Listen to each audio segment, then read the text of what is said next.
बेटी तुम सिर्फ विदा हो रही हो लेकिन कभी पराई नहीं होगी।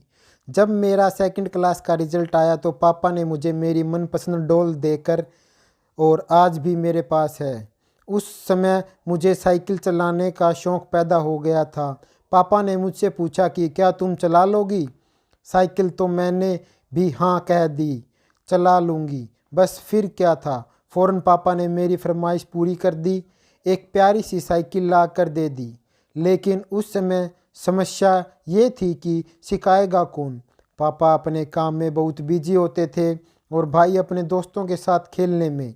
कुछ दिन तो मैंने अकेले ही साइकिल सीखने की सोची, लेकिन हर बार चोट लग जाती थी।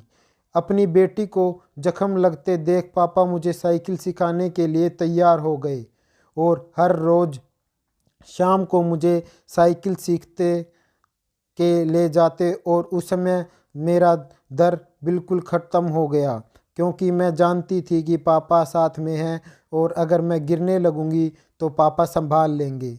जब साइकिल थोड़ा थोड़ा चलाने आ गई तो एक मोड़ पर आकर मैं गिर गई। पापा थोड़ा दूर खड़े थे लेकिन भागते हुए और मुझे उठा लिया। जब घर पहुंचते तो पापा ने मुझे समझाया कि काजल बेटी, मैं हर वक्त तो तुम्हारे साथ नहीं रह सकता, कुछ काम तुम्हें खुद ही सीखने होंगे।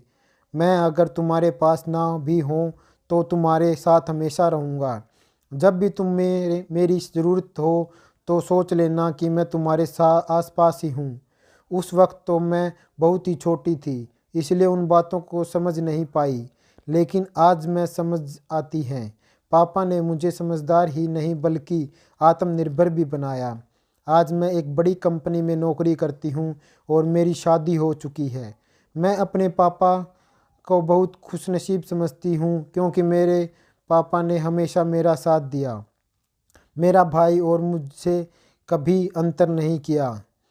उन्होंने हमें अपनी सीमाएं समझाई और खुद फैसला लेने की पूरी आज़ादी दी। जब अपनी शादी के दौरान विदाई का समय आया तो मेरे पापा ने मुझे गले लगाया और कहा, बेटी तुम सिर्फ विदा हो रही हो लेकिन कभी पराई नहीं होगी। मुझे आज भी याद है पापा के वो शब्द, और सबसे ज़्यादा खुशी इस बात की है कि वो आज भी मुझे कुछ ना कुछ सिखाते रहते हैं, जिससे मुझे अपनी ज़िंदगी बहुत आसान लगती है। मैं चाहती हूँ कि मेरे पापा साथ मुझे पूरी ज़िंदगी मिलता रहे।